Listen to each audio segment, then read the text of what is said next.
Avant même de commencer une procédure, les hommes de loi et les justiciables devraient s'intéresser non pas tellement aux règles de droit, aux artifices formels, aux techniques dilatoires, mais devraient avant tout prendre connaissance de la métaphore de la piscine. Imaginez que vous êtes un dimanche matin ensoleillé à l'hôtel Le Ritz à Paris, que vous voulez faire des traversées de bassin, la piscine est libre. Vous vous rendez donc sur le plongeoir et vous plongez dans l'eau.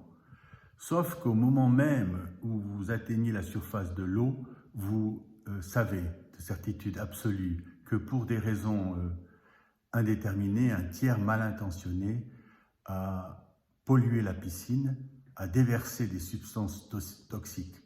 Comme vous n'êtes pas suicidaire, vous décidez de vous extraire du bassin le plus rapidement possible, de vous doucher, de faire éventuellement des examens médicaux, à tout le moins d'aller auprès de la direction de l'hôtel et d'indiquer à la personne responsable qu'il convient de fermer l'accès au bassin pour éviter que des clients ou des visiteurs ne soient atteints dans leur santé.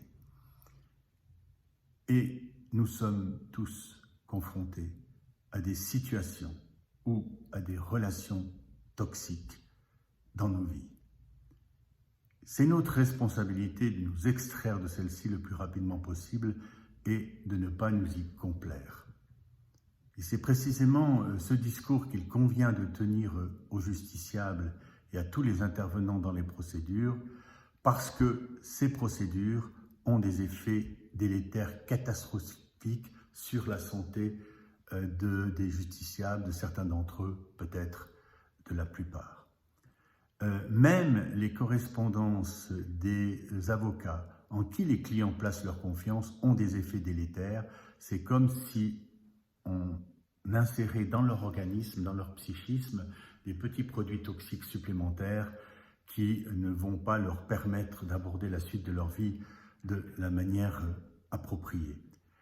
Tous les incidents de procédure, toutes les écritures judiciaires, tous les prononcés qui sont rendus par les autorités judiciaires, par les experts, ont nécessairement cet effet délétère, que l'on veuille ou non.